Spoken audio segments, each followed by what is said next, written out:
시대의 가치를 읽는 영적 리더십이라는 제목으로 말씀 선포하실 때 큰 은혜 받으시기 바랍니다. 네, 할렐루야. 3부 예배에 오신 여러분 한 분 한 분을 주의 이름으로 축복합니다. 우리 옆 사람과 기쁘게 인사하겠습니다. 오늘도 하나님의 음성을 들읍시다.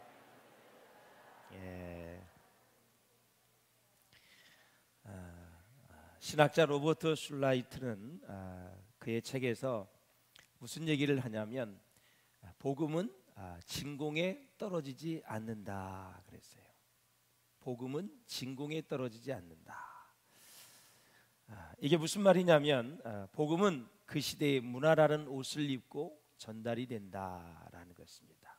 문화라는 옷을 입고, 그래서 복음의 전파가 그 시대의 문화 속에 담긴 가치와 무관하지 않다라는 것이죠. 우리가 월드컵을 보면은 각 나라가 응원을 할 때 그 나라의 조금의 의상의 문화도 보고 이렇게 볼 수가 있어요. 그래서 나라마다 색깔도 다, 얼굴도 치장하는 게 다르고 다 악기 동원하는 게 다 달라요. 문화가 다르기 때문에 그래요. 우리나라도 우리나라의 특유의 그런 것을 가지고 응원하는 것을 볼 수가 있죠. 16강에 가서 너무 기분이 좋은데 사랑하는 여러분, 그냥 스포츠는 즐기면 되는 거예요. 너무 깊게 빠지면 그것이 집착이 생겨지고 나중에는 지게 되면은 굉장히 기분이 나빠지게 돼요. 그래서 스포츠를 즐기는 것도 실력이에요. 집착을 하게 되면은 오히려 스포츠가 독이 되어질 수가 있어요. 사람을 죽이고 패싸움을 하고 자기 감정을 컨트롤 못해서 어렵단 말이죠. 각 나라마다 다 이러한 문화의 특징이 있는 것을 우리가 볼 수가 있어요.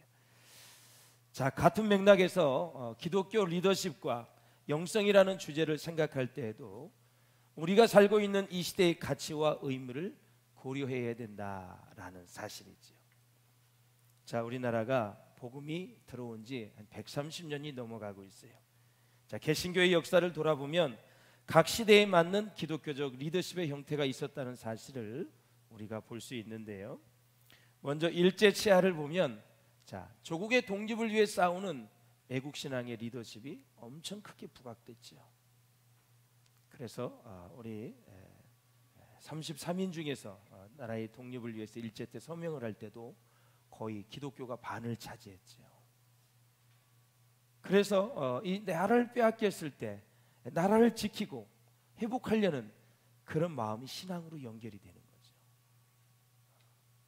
그래서 불교도 역시 호곡불교라 그래서 나라의 외침을 받았을 때 나라를 지키기 위해서 애썼던 그런 모습을 우리가 볼 수가 있어요. 그리고 1950년 한국전쟁 이후를 보면 가난과 싸우던 시대에는 근면과 검소와 희생의 리더십이 부각이 됐습니다. 얼마나 가난했습니까, 정말. 제가 60년대에 태어났는데 지금 시대와 비교해 보면 정말 옛날 얘기하면 꼰대라 그러는데 나는 그렇게 안 그랬으면 좋겠어요. 자기들이 살고 나중에 20년, 50년 또 지나가면 또 꼰대가 되기에요. 그 말 자체를 그렇게 사용하면 안 돼요. 서로 이전의 문화를 이해하고 또 지금의 문화도 이해할 줄 알아야 돼요. 꼰대가 어디 있어요, 세상에. 그건 세상 사람들이 만들어낸 거예요. 기독교는 그렇게 얘기하지 않아요. 과거의 역사도 다 소중한 거예요. 그것을 통해서 거울 삼으라 그랬어요.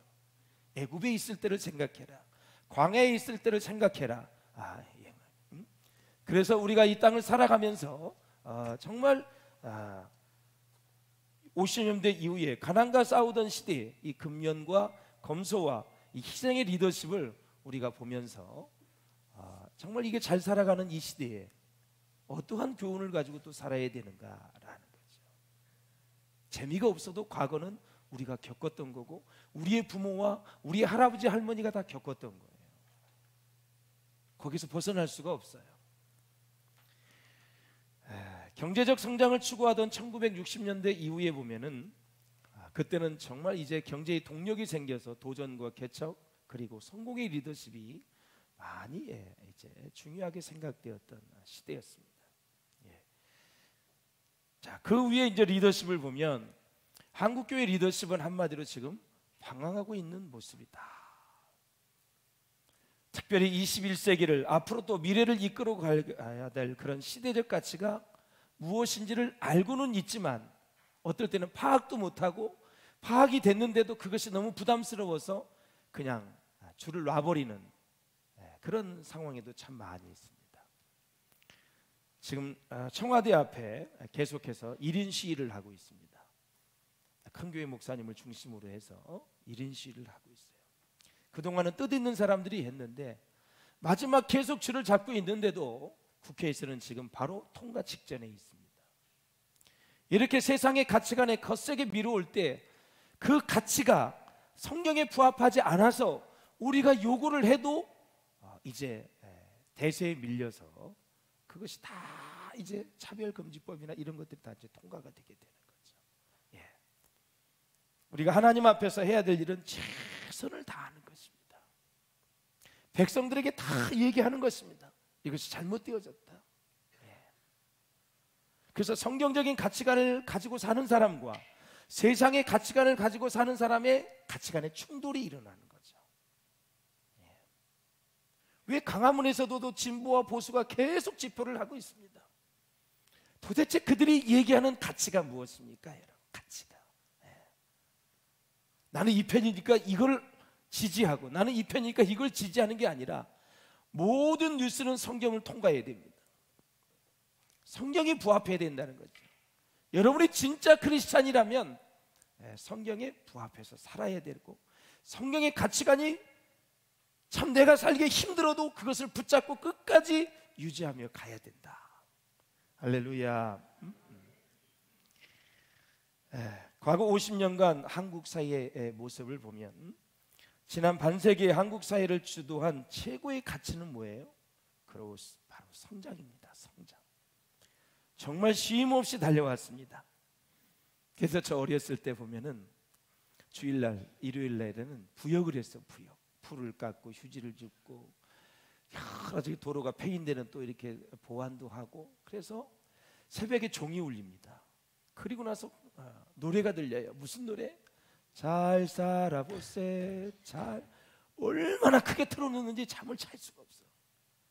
그래도 그 시대에는 교회에 갈 때 타종을 했고 또 그렇게 크게 음악을 틀어놔도 참 가난한 시대에 잘 살아보겠다 하는 그 열망이 있었기 때문에 다 그것이 관용이 됐던 그런 시대였어요.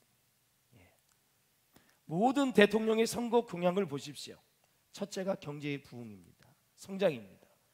성장 제1의 가치를 추구했던 그런 우리 지나간 50년의 세월을 볼 수가 있어요. 일제히 36년간 식민지 통치를 당했죠. 빼앗길 걸 다 빼앗겼어요. 6.25 전쟁 이후에 폐허가 됐어요. 그러니까 얼마나 가난한 삶입니까? 민주주의와 공산주의 이념적 혼란과 대립의 상태가 또 있었고요. 참 가난한 것도 힘든데 이념의 대립까지 생기면서 참 어렵죠. 지금도 대한민국이 성경을 가지고 넘어야 될 산입니다. 할렐루야.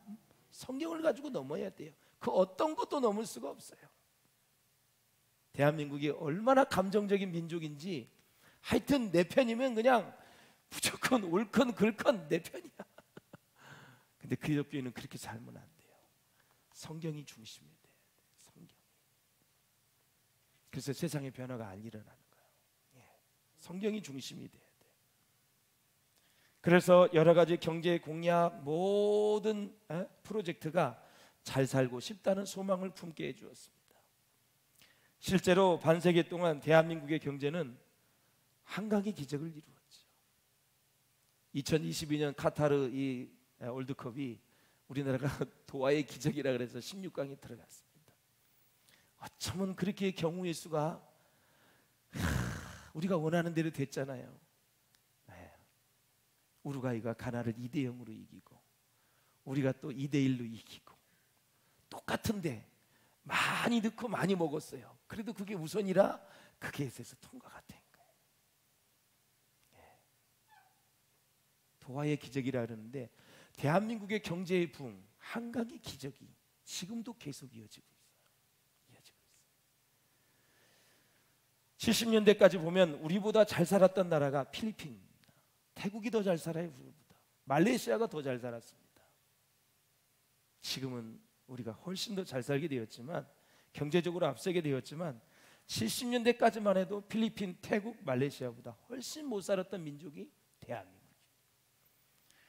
자, 21세기의 지금의 한국은 세계 경제 10대 강국 안에 들어가게 되었고, 수출은 세계 6위를 차지하는 그 어마어마한 경제 위협을 달성을 했어요. 이러한 놀라운 성과를 이루기까지 한국 사회에서는 정치, 경제, 종교 모든 분야에 걸쳐서 강력한 지도력을 가진, 카리스마적 지도력을 가진 사람이 결정적인 역할을 했어요.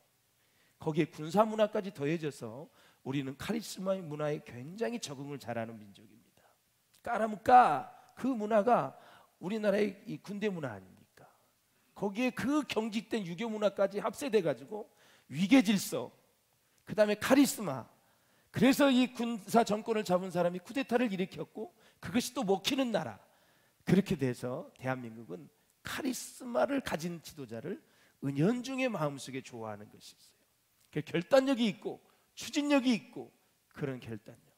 다소의 후유증은 있지만 그런 이 문화의 풍토를 가진 나라다. 또 감성적인 이 나라이기 때문에 강력한 지도력이 없으면 분파가 나눠져요. 사색 땅바처럼 말이 많아, 감정적으로.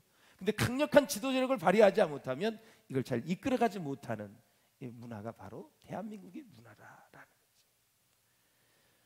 영웅은 난세가 만든다는 옛말이 틀리지 않을 정도로 우리나라의 문화가 그렇다. 이렇게 한국교회의 성장은 바로 한국 사회의 성장과 아주 밀접하게 연결이 되어 이루어졌다라는 거죠. 자, 한국교회 이제 기독교인의 교세를 보면은 1945년에 대한민국의 기독교인의 수는 약 50만 명이었습니다. 용인이 한 120만 명 되니까 반도 안 되는 거죠. 기독교인이. 1960년대 초에는 약 90만 명이었습니다. 이것도 역시 용인 인구만큼은 안 돼요. 굉장히 기독교인 수가 적었어요. 그런데 1960년대 초까지는 이제 68년도에는 약 230만 명, 그리고 70년대 80년대에는 남한 인구의 25%에 달하는 1200만 명을 오고 갔어요. 이 숫자에 어느 정도 거품이 있는 것은 사실이지만 한국 경제의 성장과 더불어 한국 교회가 성장한 것은 자명한 사실이죠. 교회가 생기고 교육관이 생기고, 그리고 나서 선교센터가 생기고 기도원이 생겼습니다. 거꾸로 없어집니다. 기도원이 먼저 없어지고 있고 교육관이 없어져요. 주일학교가 없기 때문에. 선교에 지원을 못하니까 선교센터가 없어지고 지금 교회 본당이 없어지면서 한국 교회는 쇠락의 길을 가고 있다라는. 사랑하는 여러분, 한국 교회에서 대형 교회를 이룬 많은 목회자는 바로 성장 시대의 지도자들입니다. 물론 몇 명의 예외도 있습니다. 한국 사회는 이렇게 경제 성장을 이루어가면서 공적인 책임과 성숙한 윤리를 이제 요구당하고 요구를 해왔던 그런 모습을 볼 수 있고, 이것은 당연한 시대적인 흐름이다, 이렇게 볼 수가 있어요. 서두에 말씀을 드린데도 리더십은 그 시대의 정황에 적합한 형태로 나타난다라는 사실이에요.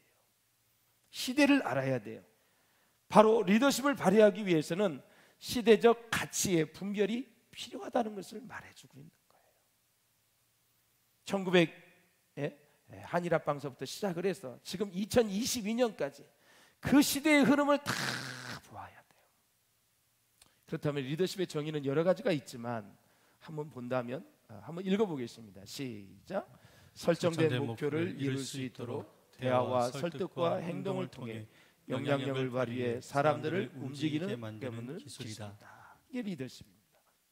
사람을 움직이는 거, 대화를 통해, 설득을 통해, 행동을 통해. 우리는 말씀을 통해 이제 교회는 이끌어가죠. 이게 기준이니까 이것을 어떻게 잘 가르치고 성도들이 그것을 배우고 깨달아서 같이 따라오면은 이게 이제 성경의 가치에 부합한 공동체가 되겠지 않습니까? 자, 잠언에서도 말하고 있듯이 리더십을 발휘하는 지도자의 궁극적인 대상은 누구일까요? 바로 백성입니다. 우리 28절 한번 읽어보겠습니다. 시작. 백성이 많은 것은 왕의 영광이요 백성이 적은 것은 주권자의 패망이니라. 예. 자, 잠언의 기본 인식에 따르면, 말씀에 따르면 지도자는 라이벌에게 패함으로 망하는 것이 아니라 따르는 사람이 없을 때 파멸하게 돼 있습니다. 윤석열 대통령과 이재명 대표가 싸웁니다. 근데 둘이 싸워서 망하는 것이 아니라 결국 나중에 백성이 따르지 않을 때 지도자는 망하는 거예요.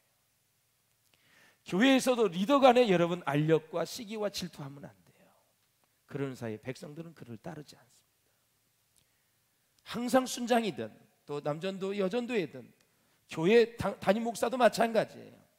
다른 목사와 비교할 필요도 없어요.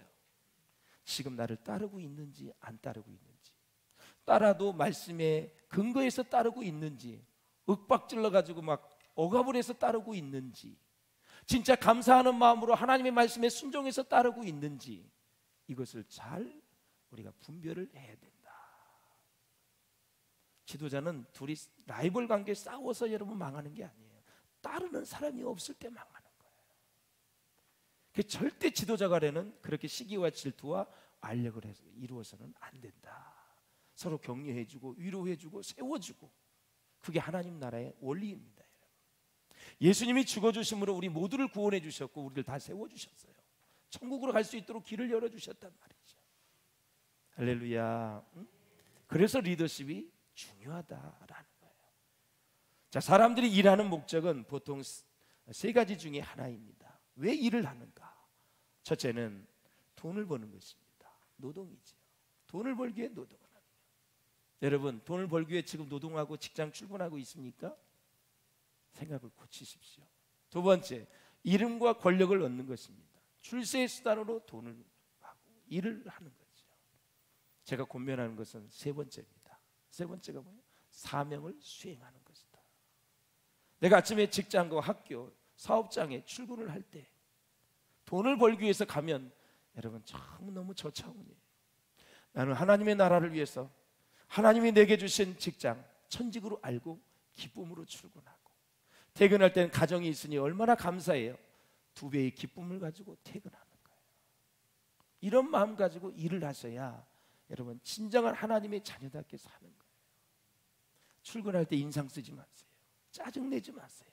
내가 이 일을 왜 해? 그러지 마세요. 살아있는 것 자체가 은혜고, 내가 지금 힘이 있는 것, 근력을 움직이신 분이 하나님이시고요, 다 모든 걸 주장하시고 다 베풀어 주시면 하나님이세요. 미션, 사명감을 가지고 일을 할 수 있기를 주의 이름으로 축원합니다. 할렐루야. 이 수준 높은 사람이에요. 이 사람은 누가 건드려도 누가 봐도 안 봐도 열심히 일을 해요. 왜? 사명으로 하니까. 사명은 누가 봐준다고 해서 열심히 하는 게 아니에요. 안 봐도 하나님이 내게 주신 사명이다. 직장에서 그렇게 열심히 일할 수 있기를 바라요. 나는 우리 비전교회 성도들이 어느 직장을 섬기는지 모르겠어요. 어느 학교를 섬기는지 진짜 성실했으면 좋겠어요. 진실했으면 좋겠어요. 정직했으면 좋겠어요. 일을 하다가 실업급여 6개월 또 받아야지, 대충 일하고 나서 또 6개월 동안 잘 놀다가 또 무엇을 하고, 진짜 무슨 사정이 있어서 옮기는 건 괜찮지만 그냥 시시해 때때로 그냥 나 나갈래요, 잔소리하면 아예 안 할래요, 그러지 마시고 들어가기 전에 진중하게 기도하고 더 살펴보고 이렇게 들어가서 거기에 유익이 되는 사람이 되라는 거죠. 할렐루야. 제가 얘기했어요. 2부 예배 때도 우리 교육자도 1년마다 옮기는 이력서는 제가 보지도 않아요. 그 사람은 뻔할 뻔짜야. 고치기 힘들어. 내가 상처를 받아 1년마다 옮기는 이유가 있는 거예요. 맞추든지 못 맞추든지 둘 중에 하나예요. 사랑하는 여러분, 이 세상에 마음에 드는 직장은 단 하나도 없어요. 이 세상에 완전한 교회는 단 하나도 없어요. 이 세상에 완전한 사람은 단 하나도 없어요. 그저 하나님의 말씀에 따라 살면서 생명 있는 날 동안 내게 주신 사명으로 알고 그렇게 출근하고 사업을 하시고 학교에 다니시기를 주의 이름으로 축원합니다. 그래서 이를 사명으로 여기면 노동의 고귀한 의미와 목적이 선한 영향력으로 적용을 해서 내적 기쁨이 배가 된다라는 거지. 예. 사명으로 여기면요, 기쁨이 배가 된다라는 거죠. 한 달에 통장에 찍히는 그 돈을 벌기 위해서 하는 것이 아니라 그 일 자체를 즐기고 그 일을 할 수 있는 기회를 주신 하나님께 감사하고, 그리고 내가 그 직장에 나갈 수 있는 그 자체가 감사한 거예요. 여러분 그렇지 않아요? 이해가 안 되면 중환자실에 지금 임종을 앞두고 있는 사람한테 가서 물어보세요. 내가 다니던 직장, 내가 다니던 교회 예배하고 싶고 일하고 싶다고 얘기해요. 모든 것이 몸이 안 아프고 형통할 때는 그걸 몰라. 감사할 수 있기를 주의 이름으로 축원합니다. 자, 따라서 참된 기쁨을 얻기 위해서는 내게 사명이라고 여겨지는 일을 하는 것이 중요하다라는 거죠. 저도 목회를 사명으로 여기고 하고 있습니다. 힘들고 어려울 때마다 내가 마땅히 이거 해야 될 일이야. 힘들면 그냥 포기하는 게 아니야. 그리고 하나님 나라에 가서 받을 상급을 생각하고, 하나님이 내게 불러주신 은혜가 감사하고, 나를 목사로 불러주신 하나님이 너무너무 감사한 거예요. 내 생명이 있는 날 동안은 나는 그분을 위해서 목숨을 걸 거예요. 그분이 원하는 일을 해주고 싶어요. 열심히 하고 싶어요. 몸이 닳아져도, 어떠한 상황이 되어져도 하나님께서 기뻐하시는 일에 목숨을 걸고 싶어요. 사람 눈치 보지 않고. 그래서 저는 행복해요. 진짜 행복해요. 철이 없었을 때는 원망불평을 가끔 했어요. 제가 파트를 할 때, 애는 3명을 데리고 부천에서 사역을 할 때, 아니 내가 나이가 먹어서 10년 늦게 갔거든요. 다른 사람보다. 직장생활을 했으니까. 모든 어려운 일은 나한테 다 시키는 거야, 교육자들이. 그러더니 밤에 운전을 하는데 금요철야 때 나를 저 인천 연수동 만수동 그쪽으로 나를 배치. 그래서 인천의 원정동 도강 그쪽에 있거든요. 거기 다 그 춘희동서부터 시작을 해서 거기 끝까지, 그리고 인천의 그 먼 데까지 갔다 오면 2시 반이야, 새벽. 자기들은 다 12시 10분 20분에 들어가 쉬고. 그러면 이게 한두 해도 아니고 3년 동안 계속 그렇게 시키는 거예요. 나는 제가 차량 운행을 자원했어요. 제가 파트할 때 철야협을 가서 담임 목사님 찾아갔어요. 목사님, 제일 힘든 데가 어디입니까? 제가 운행을 할게요. 그래서 제가 춘희동 원정동 그쪽으로 했어요. 이걸 하고 나니까 부교육자들이, 선임들이 있잖아, 나를 인천으로 또 보내는, 더 먼 데로. 마음대로 시켜도 되는구나. 그래도 거기서 열심히 했어요. 너무 피곤한 거야. 리포트도 써야 되고 할 일이 태산 같아. 집에 오면 애 3명인데 다 말 한마디도 못해. 그냥 자빠져 자는 거예요. 너무 힘드니까 하나님 너무 힘들어요. 그냥 병이 나고 막 그래가지고 병원에 한번 실려간 적이 있어요. 그래도 감사해요. 죽이지 않고 살려주셔서 또 일할 수 있어서 얼마나 감사한지. 내가 뭐 자에게 자랑을 하라는 것이 아니라 감사로 하니까 자원하기도 하고, 때로는 고대도 그것이 주님을 위한 일이니까 끝까지 믿음으로 가는 거죠. 여러분 오늘 1년 동안 사역을 하는데 참 수고 많으셨어요. 너무 애쓰셨어요. 마지막 기쁨으로 또 사역을 정리하시고 또 감사함으로 내년 사역을 맞이할 수 있기를 주의 이름으로 축원합니다. 못해요, 안 해요, 그만둬요, 그런 말을 하지 마세요. 맡겨만 주세요. 이런 말을 저에게 좀 해주세요. 맡겨만 주세요. 그렇다고 다 맡기지 않아요. 사람이 많기 때문에 다 맡기질 않아. 그러니까 맡겨만 주세요. 무엇이든지 괜찮습니다. 이런 자세, 하나님 얼마나 기뻐하세요. 이 바리새인과 사두개인들이 예수님을 시험하고자 하는 상황에서 예수님은 유대 사이의 지도자들이었던 그들을 향해서 시대 분별을 잘했으면 좋겠다 말씀하세요. 1절을 한번 읽어보겠습니다. 시작. 바리새인과 사두개인들이 와서 예수를 시험하여 하늘로부터 오는 표적 보이기를 청하니. 아멘. 예수님이 말씀하신 표적이란 뭐예요? 시대적 가치의 분별을 의미하는 거예요. 이 시대의 가치, 그 시대, 내가 살고 있는 시대의 가치가 뭔지 분별을 해라. 무슨 의미인지. 예수님의 말씀을 듣고 기적을 보면서도 하나님의 뜻을 분별하지 못하고 율법주의에 빠져버린 바리새인들, 서기관들의 모습을 볼 수가 있는데, 자, 이 세상을 섬기기 위해 오신 예수님, 그 예수님의 삶과 교훈에 대해서는 아무 관심이 없습니다. 이해를 못해요. 깨닫지도 못해요. 영적인 어두움과 우매함에 빠져 있었던 그들의 모습을 볼 수 있었어요. 심지어 예수님을 따랐던 제자들도 역시 그랬습니다. 자, 마태복음 16장 5절에서 12절까지 보면 이제 제자들이 건너편으로 이제 가고 있었거든요. 예수님이 이동하니까 계속 따라다녔잖아요. 오병이어 기적 이후에 예수님이 옮기시는 곳에는 수천 명이 따라다녔어요. 야, 저분이 메시아다, 이렇게 생각을 하고. 그래서 이제 떡을 이제 가져오지 않은 것 같아요. 그러니까 예수께서 말씀하셨어요. 삼가 바리새인과 사두개인들이 누룩을 주의하라 그랬어요. 제자들이 막 서로 의논을 했어요. 우리가 떡을 가져오지 아니하였습니다. 예수님께 보고를 하니까 자꾸 동문서답을 하는 거예요. 어찌 내 말한 것이 떡에 관한이 아닌 줄을 깨닫지 못하느냐.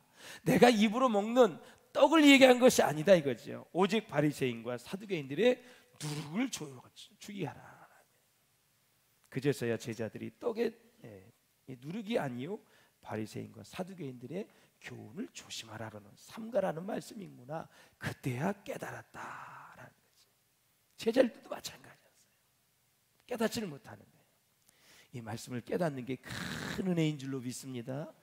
막 들을 때 깨달아지고 믿어지는 거 놀라운 축복이에요. 그래서 예수님은 마태복음 15장에서 마음에서 나오는 것이 사람을 악하게 만드는 것이라고 막 꾸짖으십니다. 마음에서. 예수님은 가나안 여인을 고쳐주셨어요. 많은 병든 자들을 고쳐주셨어요. 제자들은 또 4천 명을 먹이는 기적을 경험했지요. 그리고 나서 어떻게 됐어요? 곧이어 16장에서 시대 분별의 이야기가 등장을 합니다. 그래서 예수님이 지적하시는 내용이 뭐냐면, 바리새인과 사두개인들이 율법주의와 종교 형식주의에 빠져 있다. 제자들은 예수님이 행하신 기적의 결과에만 지금 집착을 하고 있는 거예요. 이번에 또 무슨 기적을 일으킬까? 이번에 또 무슨 기적일까? 거기에만 관심이 있는 거예요. 기적을 일으키시는 예수님에 대해서는 관심이 없어요. 그 표적을 준 거는, 기적을 주신 것은 그 기적을 일으킨 분을 알라고 주신 거거든. 근데 결과에만 집중하는 거야. 결국 바리새인들, 사두개인들, 제자들은 예수님이 세상을 섬기기 위해서 오신 것, 우리 죄를 위해서 우리 모든 죄를 사하시기 위해서 오신 그 십자가에 달려 돌아가시기, 그 놀라운 이 사건에 대해서는 관심이 없는 거예요. 그들은 여전히 영적 어두움에 빠져 있는 그런 모습을 우리가 볼 수가 있습니다. 그러므로 여러분, 어느 시대이건 간에 리더십을 발휘하기 위해서는 반드시 시대적 분별의 지혜가 필요하다라는 것을 본문을 통해서 우리가 알 수가 있어요. 리더십을 발휘하기 위해서는 반드시 시대적 분별의 지혜가 필요하다. 자, 한국 사회를 보면 지난 1990년 이후부터 획기적인 가치의 전환이 이루어졌습니다. 미국과 소련의 냉전의 시대가 종식이 되었습니다. 자본주의의 옷을 입은 물질 만능주의 가치관이 마치 쓰나미처럼 몰려왔고 우리나라를 지금 강타하고 있습니다. 교회도 서서히 분별을 해야 된다. 그래서 정의의 개념에 눈을 뜨게 되었고, 그 일환으로 사회복지 개념이 이제 부각이 되었어요. 가난하고 소외된 자들에 대한 관심과 배려를 보이기 시작을 했습니다. 그런데 이것도요, 국가의 경제가 너무 규모가 커지고 사회복지 제도가 확충이 되면서 우리 교회들이 하는 이 사회복지가 그렇게 큰 영향력을 끼치지 못하고 있어요. 여러분, 솔직히 60년, 70년대 사회복지관이 있었습니까? 없었지요. 가는 곳마다 다 있습니다. 마을회관이 제대로 이루어진 데가 있습니까? 다 나라에서 지원을 해주고 있습니다. 복지가 이루 말할 수 없을 정도로 많이 있어요. 그러니까 기독교회가 행하는 사회복지제도는 지금 큰 영향력을 주지 못하고 있어요. 옛날에는 붕어빵 하나 구워줘도 너무너무 좋아했어요. 어느 교회예요? 물어볼 정도였어요. 요즘은 갖다 주면 맛있게도 먹지만 안 먹어요. 당이 높아요. 당이 올라가요. 옛날에 당을 따졌어요? 주기만 하면 너무 고마웠죠. 사랑하는 여러분, 물론 그 자체가 귀한 것이면은 복지를 하는 건 틀림이 없어요. 근데 영향력이 지금 감소됐다라는 거예요. 워낙 나라가 잘 사니까. 그래서 지난 130년이 지난 동안에 한국 교회가 또한 역사적 현실을 회피한 경우도 반성을 해야 됩니다. 신사참배한 거, 유신독재 정권에 타협을 한 거, 기득권층의 입장만을 고수해서 목회 철학들, 이런 것들을 반성을 해야죠. 그래서 신사참배를 했던 교단들이 다 참여를 했고 회개하며 또 선포를 했습니다. 잘못했습니다. 하지 말았어야 되는데 지난날의 죄를 회개합니다라고 교단별로 다 지금 참여를 하고 있어요.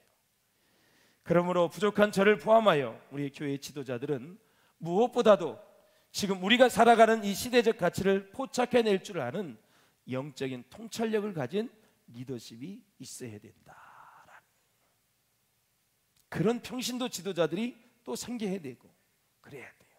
그렇다면 교회 지도자들이 왜 시대를 읽는 해안이 부족할까? 그것은 바로 시대 변화를 읽을 줄 아는 신학적 훈련이 부족하기 때문입니다. 신학적 훈련은 바로 이 성경을 통해서 이루는 거예요. 신학은 하나님에 대한 학문이거든요. 그러니까 평신도나 지도자나 목사나 모든 장로님, 권사님, 집사님 모든 분들이 이 성경을 가지고 시대를 보아야 되는데 그냥 세상의 가치관을 가지고 자기 배운 대로 사는 거예요. 그러니까 충돌이 계속 일어나요. 믿는 사람들끼리 충돌. 왜 정치 얘기하면 충돌이 일어날까요? 왜 그럴까요? 성경에 근거하지 않고 자기가 믿는 당을 가지고 얘기를 하는 거예요. 그러니까 충돌이 일어나는 거예요. 예수 믿는 사람은 예수당이 돼야지. 할렐루야. 성경의 가치관을 가지고 살아야지. 그러니까 정치 얘기하면 싸운다는 얘기가 말이 안 되는 거예요. 이쪽 당에서 주장하는 것과 이쪽 당에서 주장하는 게 다른 거예요. 왜 이렇게 나라가 잘 사는데 왜 이렇게 정치적인 논쟁은 이렇게 심해서 백성들에게 피로감을 줄까? 너무너무 필요해. 솔직히 말해서 뉴스 하나도 안 보고 싶어. 그냥 교회에서 예배 드리면서 말씀 보면 얼마나 행복한지 몰라. 이 가치관대로 이 사회가 움직여야 되는데 안 되고 있잖아요. 그래도 우리는 끝까지 포기하지만 안 돼. 그래서 우리는 지성과 영성과 더불어 지도력을 키워야 된다라는. 그리고 언제 어디서나 공익적 가치를 외치는 영적 지도자는 우선적으로 성숙한 윤리의식과 도덕성을 갖춰야 된다라는. 그래서 역사 이래로 지도자에게 요구하는 자질 가운데 변하지 않는 것이 있습니다. 무엇일까요? 바로 도덕적 성숙함입니다. 이 도덕적 성숙함이란 돈과 권력과 성이라는 세 가지 것으로부터 자유롭거나 자신을 잘 지키는 것을 의미하는 거예요. 주님의 자녀들이 또 주님의 자녀들이 꼭 기억해야 될 것이 있습니다. 바로 믿음의 행위와 사역은 언제나 인격이라는 그릇에 담겨 전달이 된다라는 거죠. 인격이라는. 그러니까 크리스찬은 말씀을 통해서 세상을 볼 줄도 알아야 되고 인격이 잘 되어져서 이 믿음의 일들과 세상의 일들이 다 우리의 성숙한 그릇에 의해서 다 소화내줘야 된다. 어떤 사람은 성경은 잘 아는데 믿음이 안 좋아. 성경은 잘하고 믿음은 좋은데 인격이 안 좋아. 그러니까 사회에서 지탄을 받는 거예요. 인격이. 말 한마디를 해도 은혜가 되는 말을 하고 경우에 합당한 말을 해야 되는데 우리 크리스찬들이 사회생활을 할 때 그게 잘 따라가지 못한다는 거죠. 그냥 부정부패는 말도 할 것도 없고 믿음 생활하는데 이게 지혜와 분별력과 그릇이 믿음의 그릇과 인격의 그릇이 안 되기 때문에 지금 수도 없이 유혹을 먹는 거죠. 이게 성경의 가치관이 옳다 여기면 그 말씀대로 살려고 노력을 하면 다 누가 욕을 해도 핍박을 해도 그냥 받을 준비를 해야 되는데 그걸 안 받으려고 그래요. 사랑하는 여러분, 인격이 갖추어지지 않으면 아무리 훌륭한 사역과 봉사를 했다 해도 나중에는 이 모든 것들이 헛것이 되고 만다라는 거죠. 그러므로 교회를 이끌어갈 지도자라면 시대적 가치의 분별의 안목을 가지고 말씀도 준비하고 선포해야 될 줄로 믿습니다. 평신도 지도자 또 리더도 마찬가지입니다. 우리가 성경을 읽으면서 어느 본문이든지 이 시대가 요구하는 것이 무엇인가를 생각하며 말씀을 읽어 내려가야 된다. 그래서 가더머라는 사람은 이렇게 말을 했어요. 시작. 우리가 성경을 이해하고 해석하고자 할 때 이미 적용이라는 과제를 잠정적으로 마음에 품고 있는 것이다. 지식을 많이 알기 위해서 읽는 것이 아니라 나는 이 말씀을 내 삶에 적용할 거야. 적용을 전제 두고 말씀을 읽어라라는 사실이죠. 실천을 해야 된다라는 말씀입니다. 그러면서 사랑하는 여러분, 정말 왜 성장의 가치를 넘어서 섬김과 나눔의 성숙의 가치로 전환해야 하는지를 우리 성도들은, 우리 지도자들은 보여줘야 된다. 자, 이스라엘 백성들을 한번 보시겠습니다. 성장을 경험한 이후에 과연 이스라엘 백성들은 어떤 경험이었을까? 어떤 모습이었을까? 자, 출애굽을 하지요. 요단강을 건넙니다. 가나안 땅에 입성을 했어요. 일종의 이것은 영적인 승리요 성공입니다. 여기까지 성공했어요. 제일 중요한 건 가나안 땅에 들어가서 그들이 어떻게 사느냐가 중요한 건데, 그 이후에 이스라엘 백성들의 삶을 보면, 여호수아에서 사사기를 보면 가나안 정복 이후에 영적으로 타락한 이스라엘의 모습을 봅니다. 특히 제사장들의 타락은 상상하기조차 끔찍한 내용이었고, 사무엘서 11개 역대기에 보면 영적 쇠락의 역사가 보여집니다. 남유다와 북이스라엘의 분열이 일어나고 왕들의 타락과 우상숭배의 역사, 이스라엘 백성들의 영적인 타락과 또 타락을 하니까 하나님이 심판을 하셔서 이방 나라가 침입해요. 전쟁을 해요. 그래서 고단한 삶을 살아가는 그런 모습을 봅니다. 하나님의 말씀을 잘 듣고 순종할 때는 태평생들을 이루다가 또 우상숭배를 하면 고단하고 피곤하고 다 어그러지는 삶을 사는 모습을 보게 되는 거죠. 자, 이러한 내용들을 보면 한국교회가 폭발적인 성장 이후에 어떤 모습으로 변질되었는가를 정확하게 보여주고 있는 거죠. 플로신학교 교수인 로버트 클린턴은 하나님이 지도자를 키우는 6단계 과정을 제시했어요. 하나님이 지도자를 키우는 6단계가 있는데 제가 오늘은 2번째 단계만 말씀을 드리고 마치겠습니다. 그 2번째 단계는 내면 생활의 성장입니다. 이 단계는 영적 생활과 성품이 개발되는 시기입니다. 뿐만 아니라 예수 그리스도를 주인으로 모시고 그리고 성령이 내주하는 시기이다라는 것을 볼 수 있고, 이 시기는 성령의 이끌림을 받기 시작을 하면서 운명의 장난에 끌려다니는 것을 청산하게 된다. 이게 뭐냐면 내가 내려놓고 싶은 것이 있었는데 이 2번째 단계에서 내려놓는 그러한 단계에 직면하게 되면 우리는 자유하게 된다. 그러면서 우리가 진리의 영 성령의 지도를 받고 인도를 받아야 되는데 성령이 하시는 일이 있습니다. 3가지가 있는데 우리가 성장하고 그리고 하나님의 지도자를 키우는 6단계 중에서 성령이 하시는 일이 3가지가 있습니다. 첫째는 하나님의 깊은 뜻을 통달하게 하는 영이다라는 사실. 그리고 2번째는 하나님과 하나가 되게 하는 영이다. 3번째는 살리는 생명의 영이다. 할렐루야. 이렇게 돼서 하나님의 가장 깊고 큰 뜻은 무엇일까? 그것은 바로 살리는 것입니다. 죽었던 영혼을 살리는 것입니다. 치유와 회복을 통해서 살리는 것입니다. 여러분이 가는 곳에 살리는 역사가 일어나기를 주의 이름으로 들어갑니다. 살아나야 돼요. 죽으면 안 돼. 살아나야 돼요. 가정이든 교회든 순이든 목장이든 어디든지 다 살아나야 돼. 죽고 있다면 반드시 거기엔 죽는 이유가 있다라는. 요한복음 10장 10절을 보십시오. 시작. 양으로 생명을 얻게 하고 더 풍성히 얻게 하려는 것이다. 예수님이 오신 목적입니다. 그래서 우리는 변해야 삽니다. 교회는 사람이든 그 변화를 읽는 자만이 가능하다. 고기도 먹어본 사람이 고기 맛을 아는 것처럼 변화를 받아본 사람이 변화가 되었을 때 얼마나 행복하고 만족한지를 알 수가 있습니다. 여러분, 말씀에 의해서 변화를 시도할 수 있기를 주의 이름으로 축원합니다. 할렐루야. 말씀을 맺히겠습니다. 여러분, 하루의 일기의 변화를 우리는 봄바람으로 느낄 수도 있고 어떤 사람은 태풍으로 느낄 수가 있고 그래요. 그래서 바람이 불어올 때 따스한 바람이 이렇게 습기가 많은 게 불어오면 비가 올 것이다 라는 것을 아십니다. 습기는 없는데 엄청난 센 바람이 불어오면 태풍이 올 것이구나, 이런 예측을 할 수 있다라는 거죠. 이 시대의 변화를 여러분이 잘 살피시기를 바랍니다. 그렇게 되면 어떤 가치가 중요하고 어떤 가치를 위해 깃발을 외쳐야 될지 우리는 알 수 있다라는 것이죠. 섬김과 나눔의 성숙의 가치로 나아갈 수 있기를 바라고, 시대의 가치를 읽어낼 줄 아는 영적 리더십이 필요하다라는 것을 우리가 다시 한번 정리를 해보겠습니다. 여러분, 물질주의의 이 세상에서 다시 한번 우리가 이 성경적 가치관과 영적인 리더십을 가지고 이 어려운 시대를 잘 극복해 나아가는 저와 여러분 될 수 있기를 주의 이름으로 축원을 드립니다. 잘 사는 게 목적이 아니라, 풍요한 게 목적이 아니라, 그 풍요를 주신, 잘 살게 하신 하나님을 더 잘 섬기는 것이 우리의 인생의 목적이 될 수 있기를 주의 이름으로 축원합니다. 그래야 해서 우리 비전교회와 한국교회가 새로운 변혁과 부흥을 이루리라고 저는 믿습니다. 이 풍요를 주신 하나님을 우리가 서운하게 해드리면 안 될 것 같아요.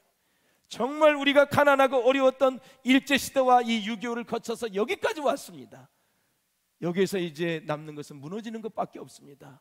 이 풍요 속에서 우리가 더 하나님을 잘 섬기고 시대의 가치를 잘 분별해서 영적인 가치관과 영적인 리더십을 통해서 다시 한번 사회의 변혁을 주도하는 우리 교회가 될 수 있기를 다시 한번 주의 이름으로 축원합니다.